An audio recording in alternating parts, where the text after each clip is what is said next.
Quem está gostando aí do panorama bíblico? Quem tem vindo, né?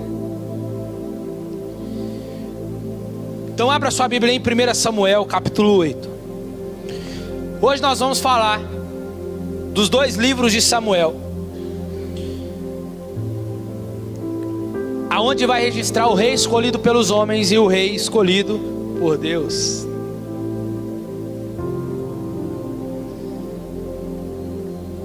Semana passada nós falamos sobre Ruth, que foi maravilhoso, que antecedeu aí depois Juízes, e nós vamos falar um pouquinho deles aqui.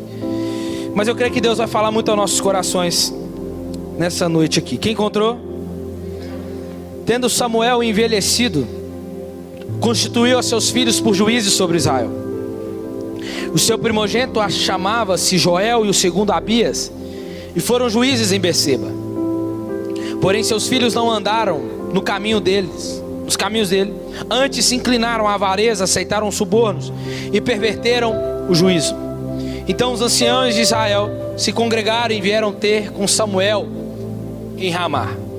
Disseram: você está velho, teus filhos não andam nos teus caminhos, constitui agora um rei sobre nós, para que nos governe como tem as outras nações. Porém essa palavra não agradou Samuel, quando eles disseram: dá-nos o rei. Então Samuel foi consultar o Senhor, e o Senhor lhe disse: ouve a voz do povo em tudo o que te dizem, pois não rejeitaram a ti, Samuel, mas a mim, para eu não reinar sobre eles, conforme todas as obras que fizeram, desde os dias em que eu os tirei do Egito até o dia de hoje. Pois a mim deixaram e aos outros deuses serviram, assim também fazem a ti. Agora ouve a sua voz, porém protesta-lhes solenemente e declara-lhes qual será o direito de um rei que houver de reinar sobre eles. Então Samuel referiu as palavras, disse-lhes: este será o direito de um rei que houver de reinar sobre vós. Vocês vão ter que tomar os seus filhos e colocar-lhes serviços, com carros, com seus cavaleiros, para que corram diante deles. Alguns porá por chefes de 1000 e chefes de 50, para lavrarem os seus campos, fazerem as suas colheitas e fabricarem as suas armas de guerra e os petrechos de seus carros. Tomarão as vossas filhas para perfumistas, cozinheiras e padeiras. Tomará o melhor das vossas terras, das vossas vinhas, dos vossos olivais, e dará aos seus servos. As vossas sementes, as vossas vinhas dizimará para dar aos seus filhos oficiais e aos seus servos. E também os vossos servos, as vossas servas, os vossos melhores jovens e os vossos jumentos tomarás e empregará no trabalho. Dizimará o vosso rebanho e vos serei por servos. Então, naquele dia, clamarei por causa do vosso rei, que houverdes escolhido, mas o Senhor não vos ouvirá naquele dia.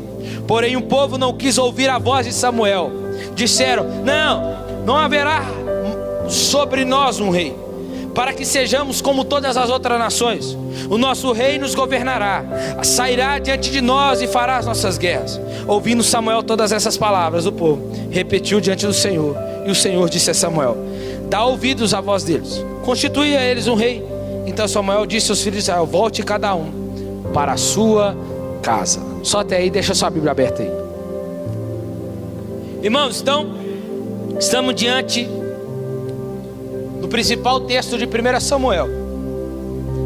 A história do povo de Israel, conforme está escrito, se encontra registrado na história, registrada na Bíblia, e é uma demonstração viva de que o Senhor de fato triunfa nas batalhas. De fato Ele é o Senhor dos exércitos e de que é soberano sobre todas as coisas. As pessoas e os acontecimentos aqui registrados nas Escrituras são parte daquilo que os teólogos chamam de a história da salvação. O plano bondoso de Deus em enviar o mundo, o Salvador, para morrer pelos pecadores. Lembramos então que nós aprendemos semana passada sobre o livro de Ruth. Termina com o nome de Davi para reinar sobre Israel. Jesus Cristo, o filho de Davi, nasceu na família de Davi. Os livros de Samuel, de Reis, de Crônicas, que serão daqui uns dias, registram uma porção de pecados, de fracassos do povo de Deus, mas também lembram que Deus está assentado no trono, e quando não lhe é permitido governar, Ele ainda assim prevalece sobre todas as coisas. Por quê? Porque Ele é o Senhor dos exércitos, e os seus propósitos serão cumpridos. Amém? Queira eu ou você ou o diabo, não, vai se cumprir. Mas vale lembrarmos de algo também importante, que no livro de Juízes diz um texto lá no capítulo 21, versículo 25, que é um texto chave, que é um vislumbre de esperança, o único vislumbre de esperança no livro de Juízes, que diz que não havia rei em Israel, e o povo fazia aquilo que era certo aos seus olhos. Então vale lembrarmos que não havia rei em Israel, e o texto de Juízes descreve para nós uma anarquia que estava havendo em Juízes. Israel não era mais um povo unido como em Josué. No entanto, é durante esses dias sombrios de Juízes que desenrola um descortinar da graça no livro de Ruth.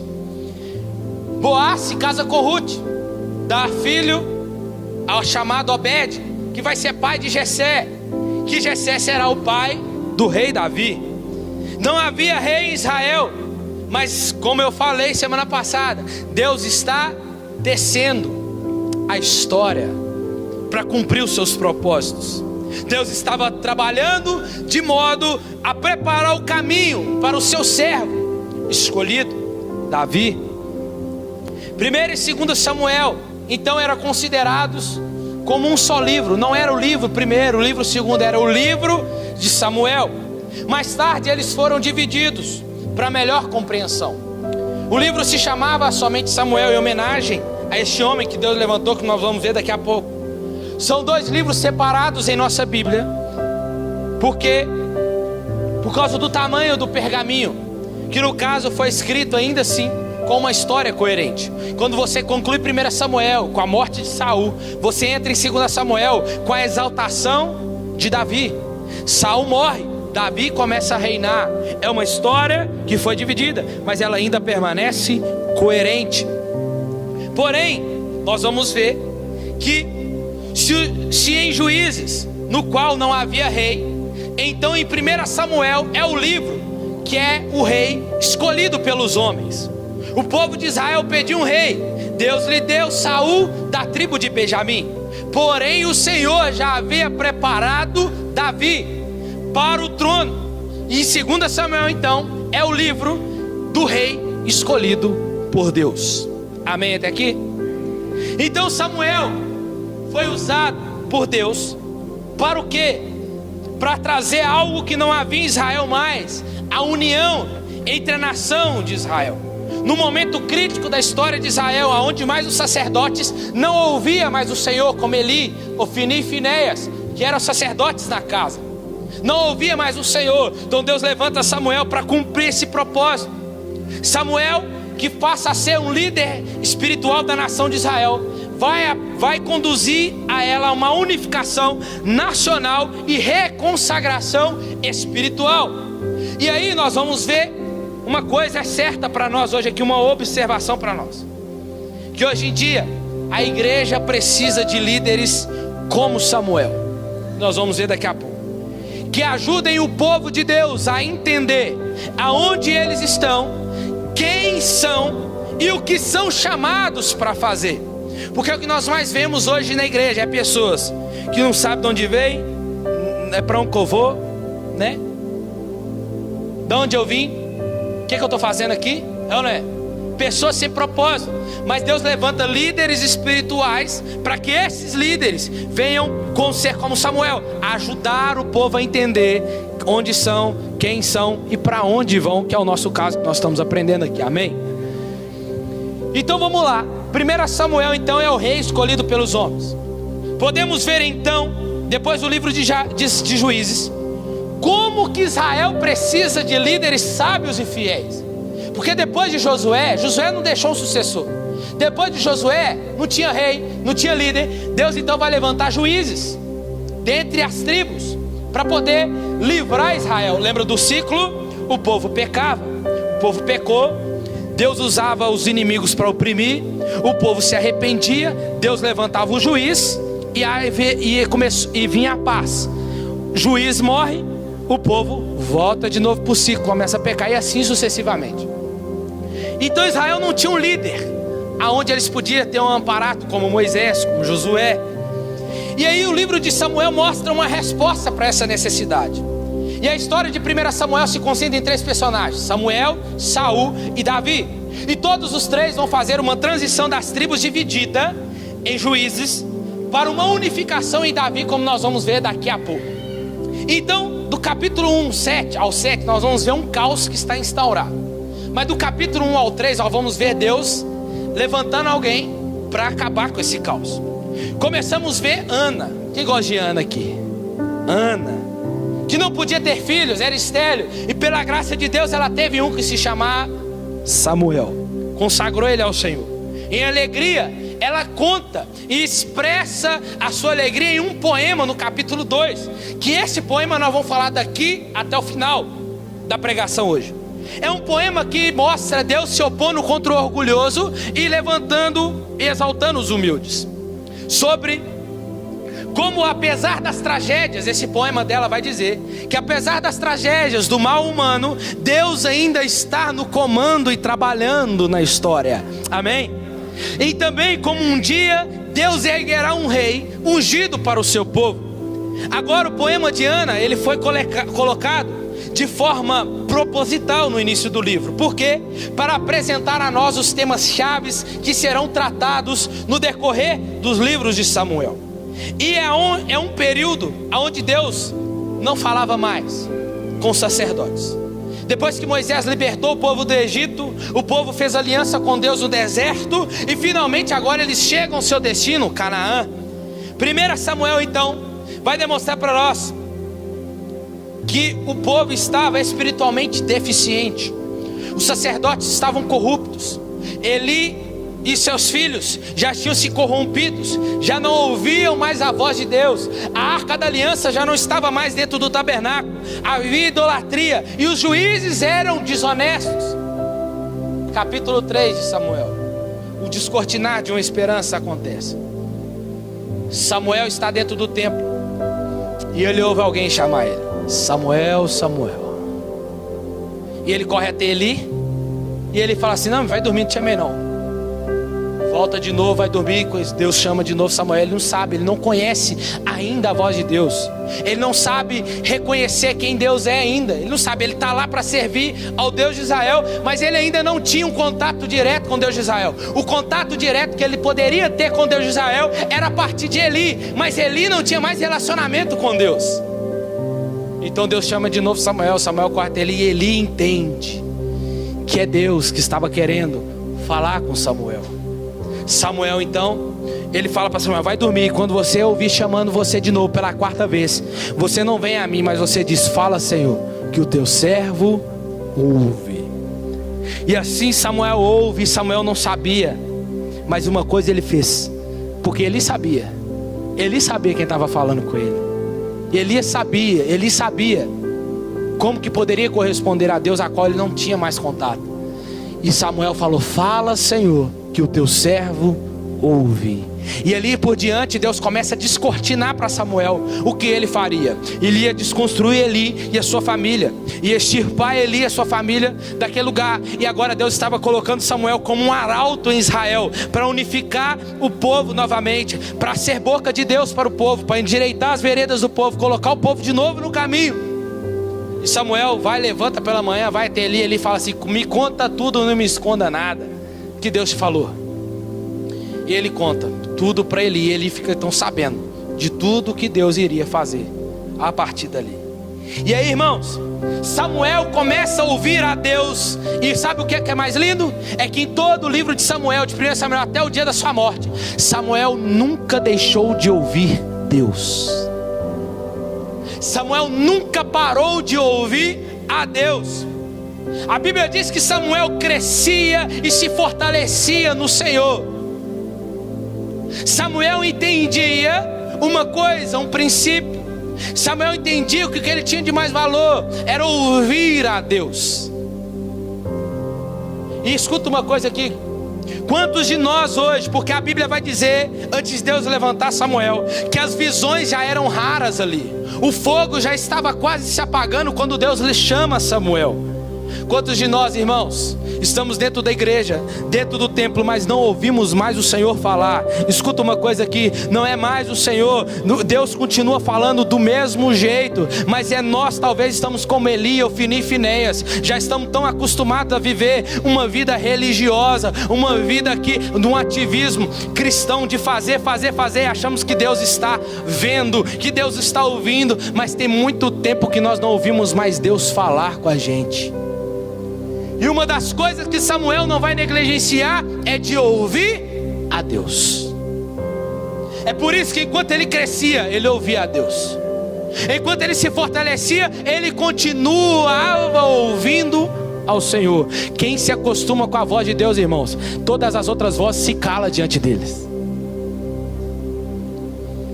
Do capítulo 4 ao capítulo 7, vamos ver os filisteus se levantando. Em uma batalha, Israel se torna então arrogante.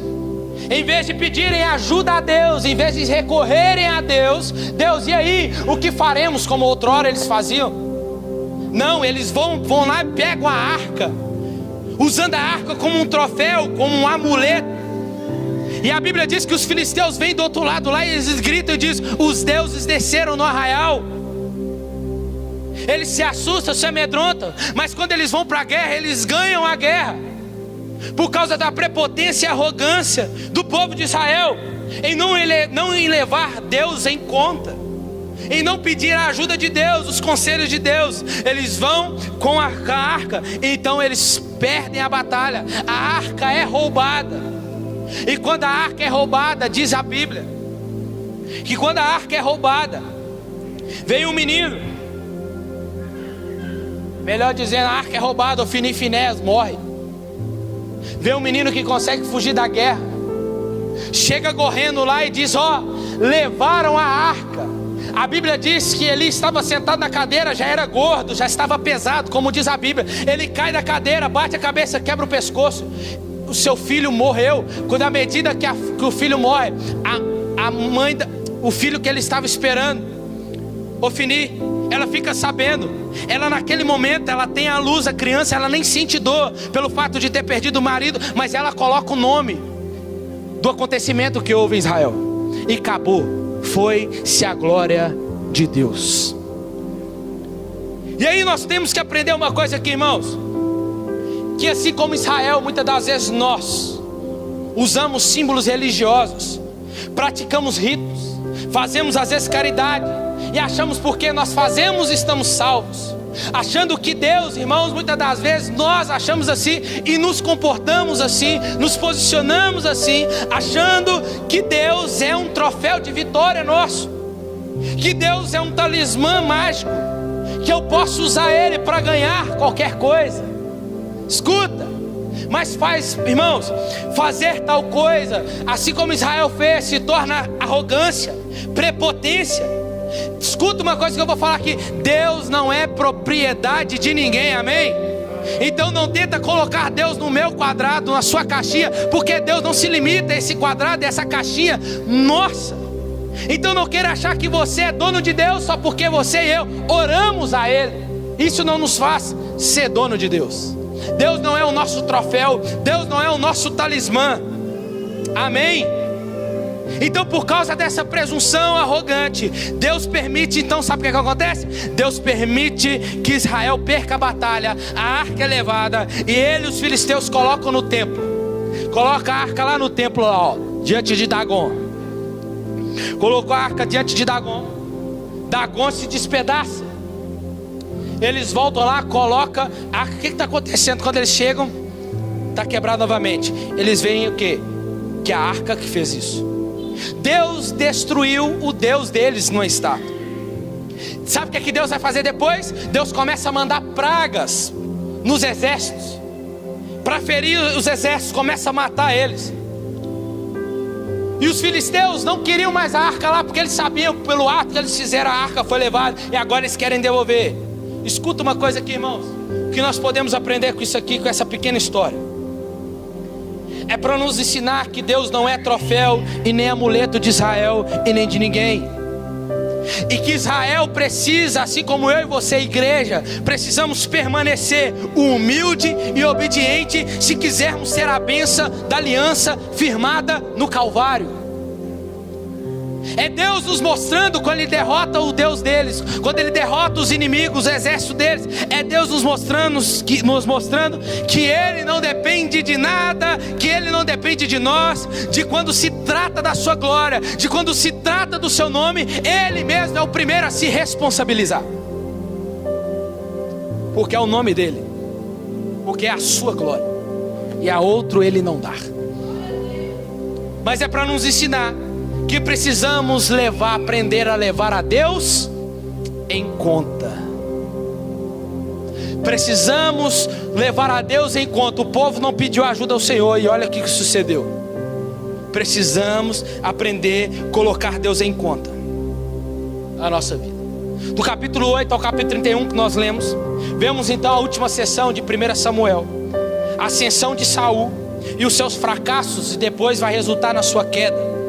Do 8 ao 10, todos os israelitas agora vão chegar a Samuel, que nós falamos.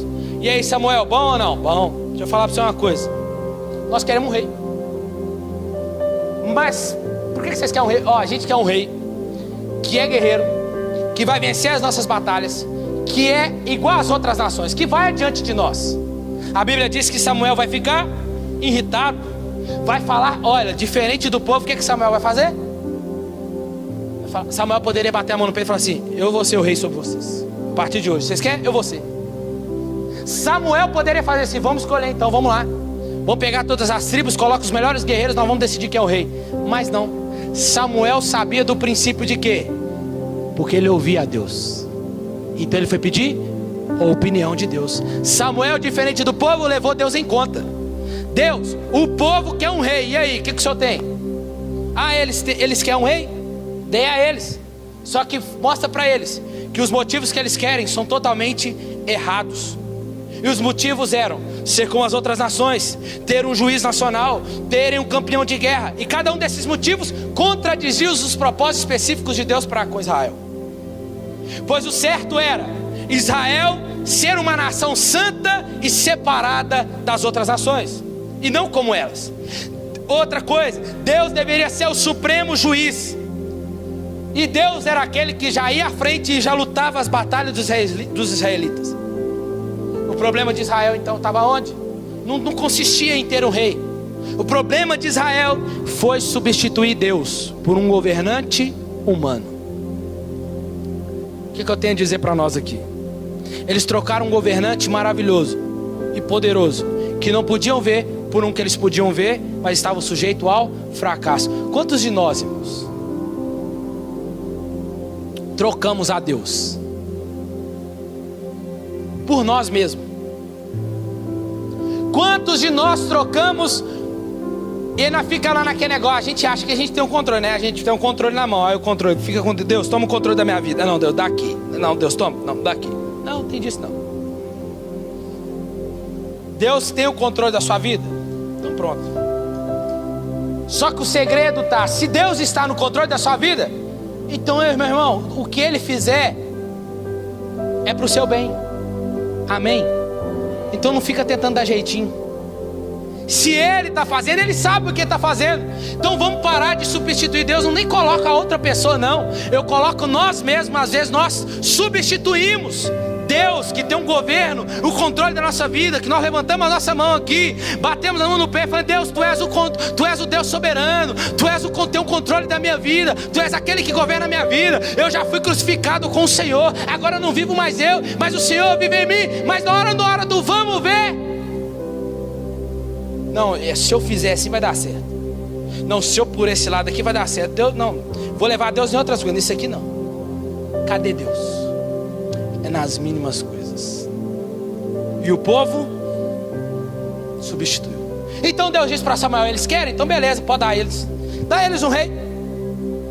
Agora vamos ver então uma transição da teocracia, Deus tendo como governo, para uma monarquia. Agora Deus vai julgar, não diretamente. Agora Deus vai julgar a partir do rei e o rei com o povo. E aí temos um homem chamado Saul, que é uma figura trágica. Por quê? Porque ele tem falhas. Ele começa a vida e seu reinado cheio de promessas. Ele é alto, bonito, vistoso, guerreiro, perfeito para ser um rei, mas tem falhas profundas em seu caráter. Ele é desonesto, não tem integridade, ele parece ser incapaz de reconhecer os seus próprios erros. Meninas, não vai pela boniteza, não, vigia. Toma cuidado. Fecha parênteses. Essas falhas tornam a sua queda. E os meninos também, vigia. Ele vence algumas batalhas no começo, mas as suas falhas são tão profundas que ele acaba sendo se desqualificado, na medida que ele vai desobedecendo, em desobedecer às ordens de Deus. Samuel manda então, Samuel dá uma ordem para ele: ô Saul, você vai lutar contra o rei, acho que é o Gog, o rei Gog, se não me falha a memória. Só que você vai fazer um negócio, você vai matar todo mundo. Você vai matar o rei, você vai matar os animais, você vai matar as crianças, vai matar tudo. Não é para sobrar ninguém. Saul, demorou. Passa as horas, Samuel está voltando para conferir. Samuel volta. Ué, você está conversando com esse rapaz aí? Não era para você ter matado ele? E aqueles animais ali, Saul, não era para você ter matado ele? Não, mas tipo assim, né? Olha o jeitinho. Não, mas tipo assim, dá pra gente ter um relacionamento legal aqui. Os animais, olha Saul, olha o nosso jeitinho de crente. Não, Samuel, calma. Esses animais vai servir pra gente fazer sacrifício ao Senhor. Calma, a gente vai dar um jeito. Fica tranquilo. Saul tá igual eu e você, tentando justificar os erros com os erros. Não, mas por quê? Não é por quê? Aí, outrora, o que Samuel vai fazer? Samuel pega a espada de Saul, mata o rei, mata os animais. Acabou o assunto, é para fazer o que Deus mandou. Aí, era dia de sacrifício. Samuel fala com Saul: calma que eu vou subir para sacrificar. Isso aqui é lindo, irmão. Escute isso aqui. Saul não pode oferecer sacrifício. Quem poderia oferecer sacrifício é só Samuel. Por quê? Porque quando Saul foi ungido rei, olha isso aqui. Quando Saul foi ungido rei, ele recebeu duas unções. Ele foi rei e foi profeta. Porque no capítulo 10 diz que o Saul profetizava. E aí nós vamos ver que Saul então era rei e profeta, mas não era sacerdote. E só quem poderia oferecer sacrifício era sacerdote. Samuel era profeta e era sacerdote, ainda era o último juiz, mas não era rei. Então Samuel vai chegar. Quando ele chega, Saul está lá, ó, colocando fogo no bichinho, dizendo que está oferecendo ao Senhor. Quando Samuel chega e fala: rapaz, o que você está arrumando? O que você está fazendo aí? Isso não é para você fazer. Saul vai falar: não, mas você demorou. Aí eu fui dar o meu jeitinho. Não, é para Deus, não tem problema, né? Tem até cara de crente, né? Tem até cara de Deus, mas não é de Deus. É aí Samuel vai explicar para ele: ô Saul, se porventura um homem pudesse portar sobre as suas costas essas três glórias, esses três ofícios, eu seria o próprio rei, Saul. Por quê? Porque eu já sou sacerdote e sou profeta. Mas um homem não pode portar essas três glórias, Saul. Você é profeta e rei, mas não é sacerdote. Nenhum nascido de mulher, Saul, pode carregar essas três glórias. Então Deus diz para Samuel: Senhor Samuel, fala para ele que eu acabei de rasgar o reinado dele. E Saul talvez poderia perguntar: mas por que, Samuel? Sabe por que, Saul, Deus está fazendo isso? Porque somente um vai ser rei, sacerdote e profeta. Somente um vai ser rei, vai ser sacerdote e vai ser profeta, Saul. é Jesus o Messias. Então Deus não iria permitir nenhum mortal carregar essas três glórias. Mateus capítulo 1 diz assim: os magos chegando, entrando na casa, viram um menino com Maria, a sua mãe, e prostrando-se adoraram. Então, abrindo os seus tesouros, lhe apresentaram suas dádivas. Ouro é para quem? Ouro é para quem é rei. Incenso é para aquele que vai morrer, mas também é porque é sacerdote. E mirra é para quem é profeta. Você pode dizer um amém por isso? E aí sabe o que vai acontecer? Deus vai rejeitar Saul. Rasgou o reinado dele. Capítulo 13, versículo 15. Capítulo 13 ao 15. Deus vai rejeitar Saul. Samuel vai confrontar ele. Por quê?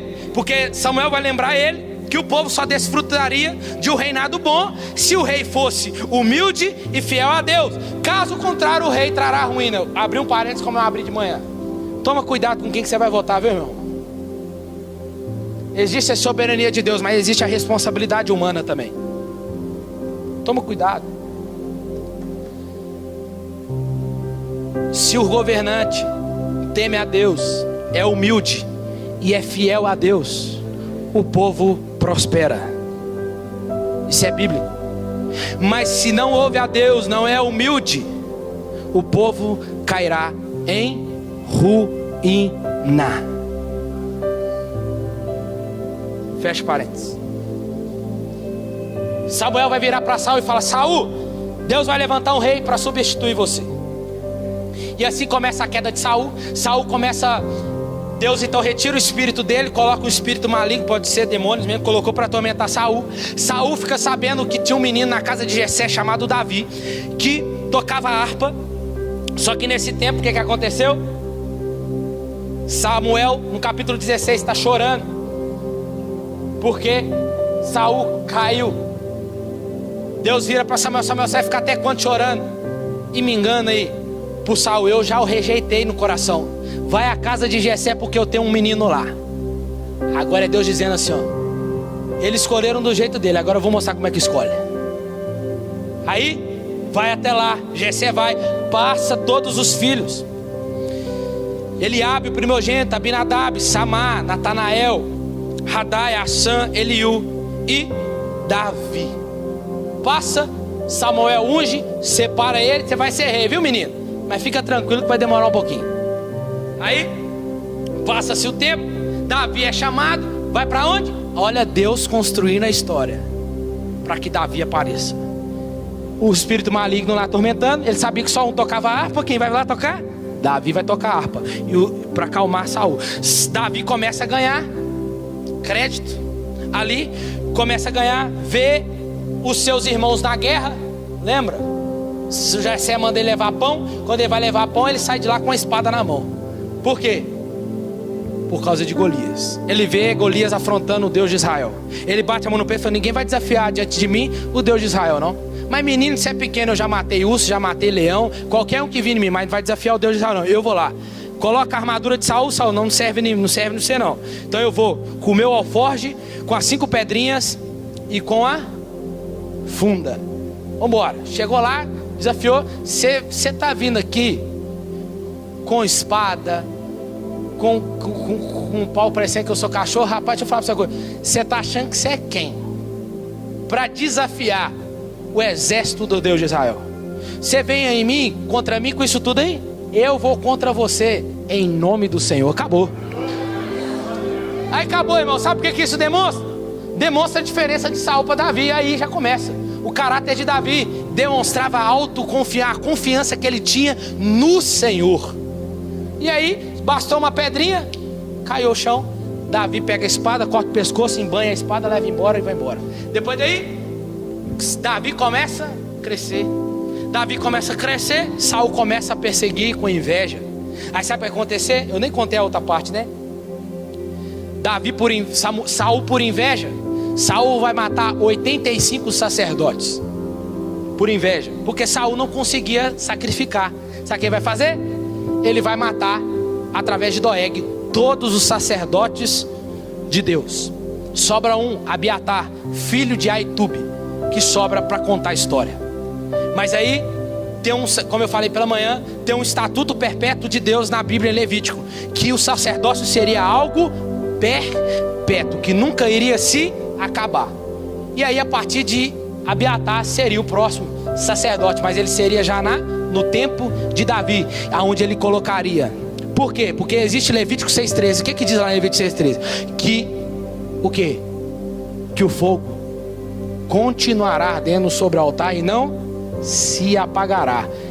Quem que estava para manter o fogo aceso? Os sacerdotes. Então, se era a promessa de Deus, iria ter sacerdote sobre a terra. Saul vai invejar, vai começar atrás de Davi para matar Davi. Davi vai fugindo, é um pastorzinho que ninguém dá nada.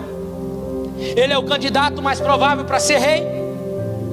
E aí nos faz mostrar uma coisa, que a escolha de Deus, irmãos, não é baseada nos status da nossa família, do nome que nós temos, mas simplesmente na confiança no Deus de Israel. E assim a história se incorpora, sabe aonde? No poema de Ana, que fala sobre aquele que é orgulhoso, Deus abate, e o que é humilde, Deus exalta. O orgulhoso Saul e Golias são humilhados, enquanto o humilde Davi é exaltado por Deus. Capítulo 18 ao 20, vemos Saul perdendo-se na loucura, querendo matar Davi. Davi teve várias chances para matar Saul, mas não matou, por respeito, porque não era o tempo dele também. Irmão, escuta uma coisa, isso aqui eu não falei de manhã não, mas Davi podia usurpar o poder, sim ou não? Podia matar Saul porque ele teve várias chances, sim ou não? Mas Davi sabia que se ele chegasse ao trono pelas suas próprias mãos, Deus não iria com ele. Se Deus prometeu, Davi tinha confiança que Deus iria o colocar no trono. Eu nem ia falar isso aqui, mas vou falar. Tem muita gente na igreja, né, que briga por poder, que briga por status, briga por isso, briga por aquilo. Fica tranquilo, meu irmão, o que é seu, Deus vai colocar o seu lá. Amém? Então para de ficar brigando. Amém? Volta para a mensagem. E aí o que nós aprendemos com Saul e Davi aqui? Com Saul temos um aviso, que nós precisamos refletir sobre nossas falhas de caráter e como elas prejudicam nós mesmos e os outros também. E que com a ajuda de Deus precisamos nos humilhar e lidar com o nosso lado obscuro, para que a história de Saul não se torne a nossa história. Já com Davi nós podemos aprender em 1 Samuel que Davi é apresentado como exemplo de paciência e confiança que no tempo de Deus, que em nossas vidas vai ter dia que nós vamos ter que fugir para o deserto, vai ter dia que nós vamos ser colocados lá. E Davi tinha todos os motivos para achar que Deus o abandonara, sim ou não? Deus não falou, mas Deus falou: olha o que está acontecendo comigo, o rei está tentando me matar, e agora? Cadê o óleo que desceu? Vai cumprir quando? Não, a Bíblia não demonstra nada disso para nós. Mas Davi não pensa nisso em nenhum momento. Ou seja, a história de Davi em 1 Samuel nos encoraja a confiar que apesar do mal humano, Deus está trabalhando com os seus propósitos e continuará exaltando aquele que se humilha diante dele. E é disso que nos ensina 1 Samuel e 2 Samuel, que é mais rápido. Já demonstra o rei escolhido por Deus, Davi no trono. O primeiro livro de Samuel registra o fracasso de Saul, que é o rei pedido pelos homens. E já em 2 Samuel já descreve a entronização de Davi, que é o rei escolhido por Deus, bem como o estabelecimento da casa de Davi, através do qual o Messias Jesus mais tarde haveria de vir. Quando diz Isaías 9,7 que este estenderá o seu governo e haverá paz sem fim sobre o trono de Davi e sobre o seu reino. Lucas 1,32, cumprindo. Então este quem? Jesus será grande e será chamado Filho do Altíssimo. Deus o Senhor lhe dará o trono de Davi, seu pai. É importante lembrarmos novamente que o conceito literário que está no poema de Ana, que está na humilhação de Saul e na exaltação de Davi. Vamos ver no capítulo 1, Davi fazendo um lamento diante de Jonatas e Saul, chorando. Esse lamento demonstra uma humilde compaixão de Davi. É um homem que lamenta pelos seus próprios inimigos. Capítulo 2 ao 6. Após Davi viver um tempo de sucesso, bênção de Deus, as tribos então chegam a dizer: Davi, hoje você é rei só de Judá, mas Davi reina sobre nós agora. Então Davi vai ajuntar todas as tribos, cumprindo o quê? O propósito que Deus levantou Samuel, para unificar todo o povo. Lembrando que reino dividido não subsiste, e as tribos pedem unificação, e que Davi seja o reino deles. Davi então vai transformar Jerusalém a capital política, e ele chama a Jerusalém de cidade de Davi.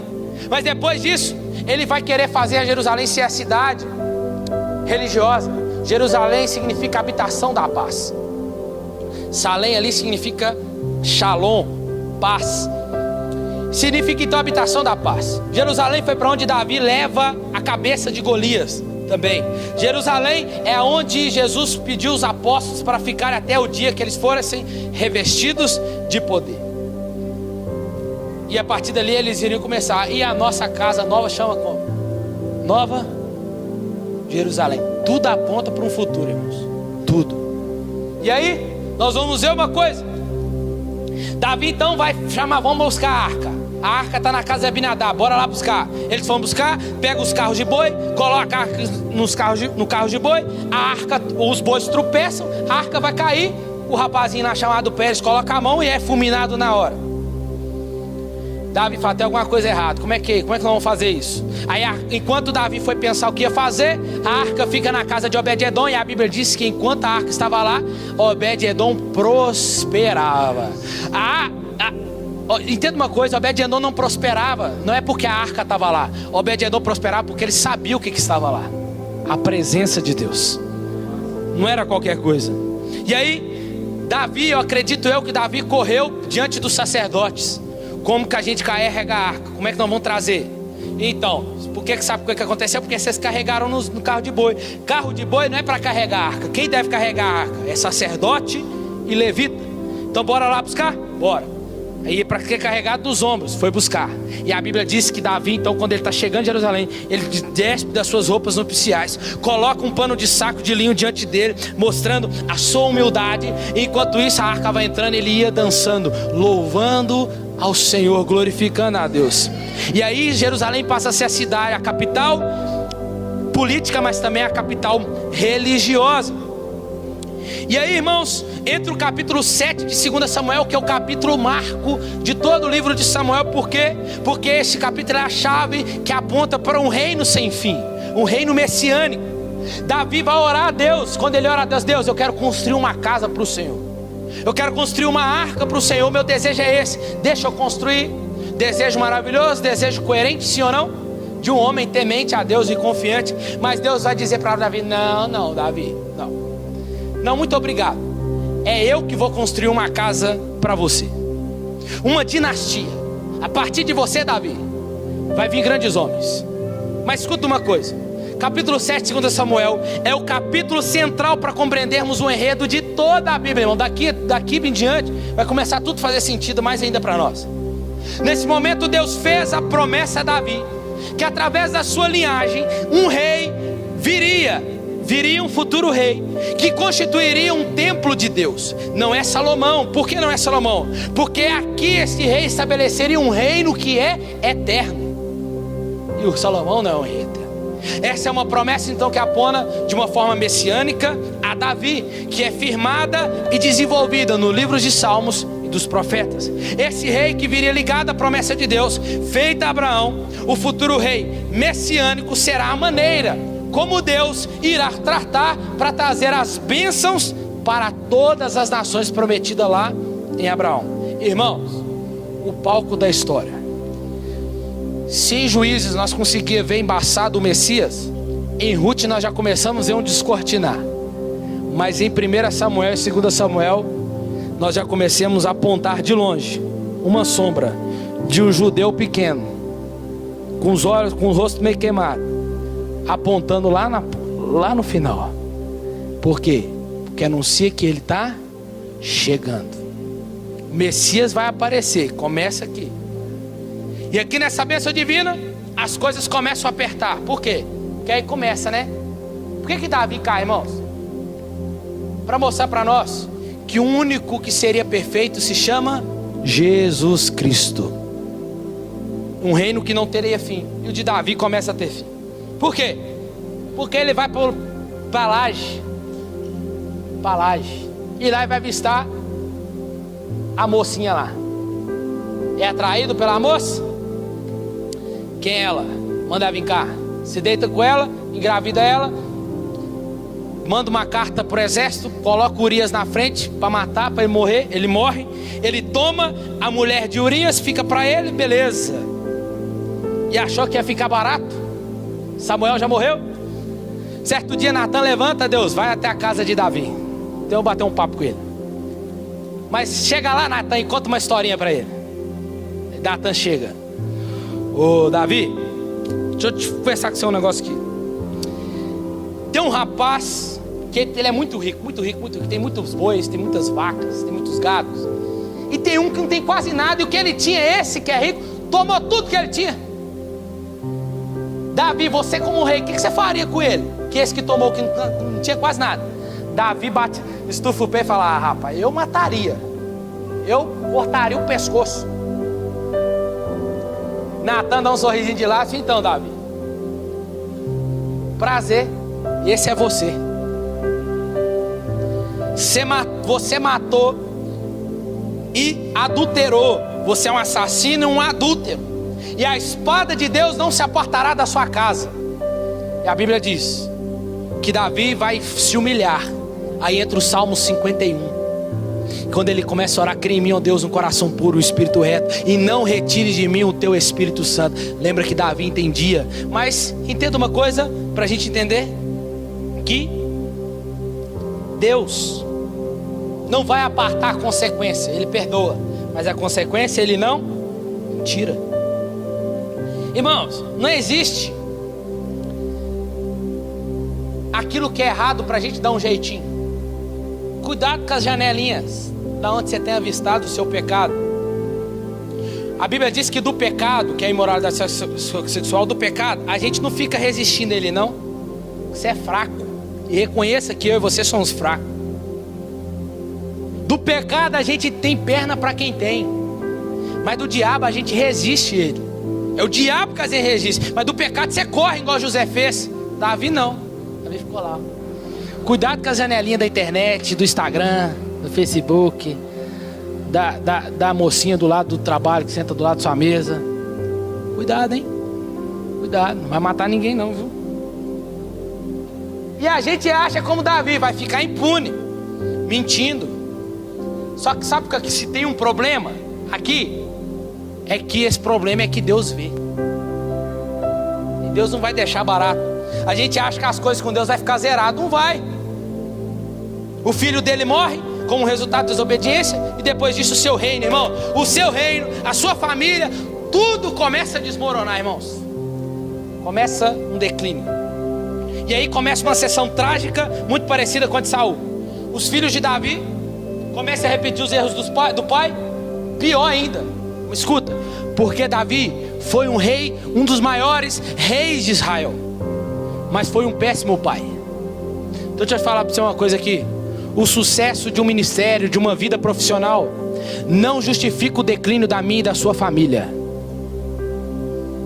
Não adianta ter uma vida profissional boazinha, chique com todo mundo, mas por trás está uma família caída, toda ruim. É o que mais a gente vê, ó, de pastor, irmão. Eu prefiro agradar a Deus salvando a minha família do que eu salvando todo mundo que está aqui e perder minha casa. Cuida da sua família, cuida da sua casa. Vida profissional, você pode trabalhar bem, mas vai fazer, se você não tomar cuidado, vai fazer você perder a sua casa, sua esposa, os seus filhos. Você não vê seus filhos crescendo, por quê? Porque é trabalho. Não, tem que trabalhar para sustentar eles. Tem que trabalhar, mas é tudo com decência e ordem, irmão. Toma cuidado, irmãos. Começando por mim aqui que eu estou falando. Sabe o que vai acontecer? Tamar, Aminon e Absalão, os 3 filhos dele. Aminon abusa de Tamar. Absalão mata Aminon. Absalão corre para poder usurpar o trono do pai. Quer tirar Davi do trono. quer matar o pai. E aí Davi tem que fugir. E aí o que acontece? Absalão morre, Davi volta chorando. Por que aconteceu isso com ele? Mas por quê? Por causa da consequência do seu pecado. Vou repetir: o sucesso de um ministério, o sucesso de uma vida profissional não justifica o declínio da nossa família. Cuida do seu casamento, cuida dos seus filhos, cuida da sua casa, meu irmão. Os solteiros, cuida das coisas do Senhor. Mas você que é casado, cuida da sua casa. Capítulo 21 e 24 para a gente terminar. As histórias não vão entrar de forma cronológica do 21 ao 24, mas é um projeto simétrico proposital para nós aqui, que vai comparar as falhas de Saul com as falhas de Davi. Só que agora nós vamos ver não Davi como um guerreiro, mas vamos ver um Davi agora vulnerável, dependendo dos outros. E o centro desse epílogo, que é o arremate para nós aqui, tem 2 poemas de novo, que atua como memórias de Davi, que reflete sobre a sua vida. Lembra dos momentos em que Deus o livrou do perigo graciosamente. Ele viu como que Deus foi fiel à sua aliança, mesmo ele não sendo, e já aponta para Jesus, mostrando para nós que mesmo nós não sendo fiel a ele permanece fiel à aliança que ele fez conosco. Assim Davi começa a representar isso. Irmãos, qual que é o segredo aqui para nós? É obedecer, é confiar, é ser fiel. Mas se falharmos, ele permanece fiel, porque a aliança é uma só. É ele que restaura ela. Os 2 poemas então terminam olhando para o passado, com confiança na promessa que Deus fez por um futuro rei. Quem? Jesus, a qual constituiria um rei eterno. Esses poemas, irmãos, mostram para nós a promessa de Deus. Fazem conexão com o poema de Ana lá no início, de 1 Samuel.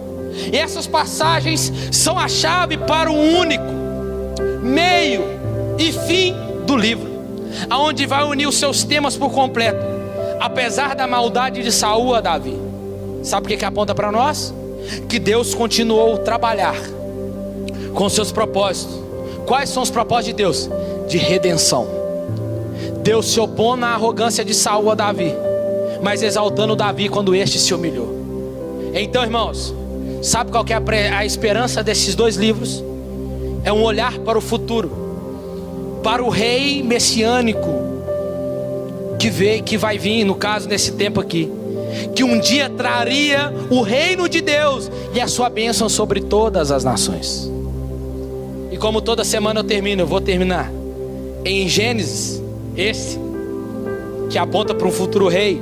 Ele é a semente da mulher e o início de tudo. Em Êxodo, ele é o nosso cordeiro pascal. Em Levítico, nós já vemos, ele é o nosso sacerdote e o sacrifício. Em Números, ele é a rocha ferida. Em Deuteronômio, ele é o verdadeiro profeta. Em Josué, ele é o fio escarlate que salvou Raabe nos muros de Jericó, tipificando o sangue derramado na cruz que nos salvou. Em Juízes, ele é o nosso juiz.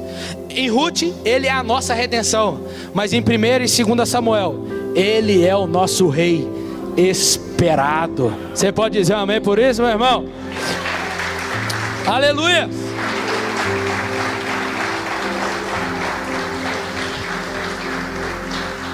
Temos exemplos então de reis escolhidos por Deus e por homens, mas ambos falharam. Mas aquele que veio e que há de vir é para onde deve estar o nosso olhar. E assim como ele andou, nós também devemos andar. Eles esperavam o rei, o Messias vir. Nós já esperamos o rei, aquele que é rei, e não só rei, mas rei dos reis, voltar. Fica de pé no seu lugar.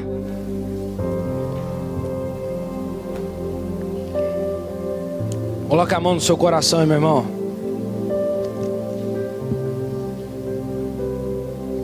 Pai, em nome de Jesus, nós queremos te agradecer nessa noite pela tua palavra, Senhor, que veio ao nosso coração, ó Deus, sem olhar a quem,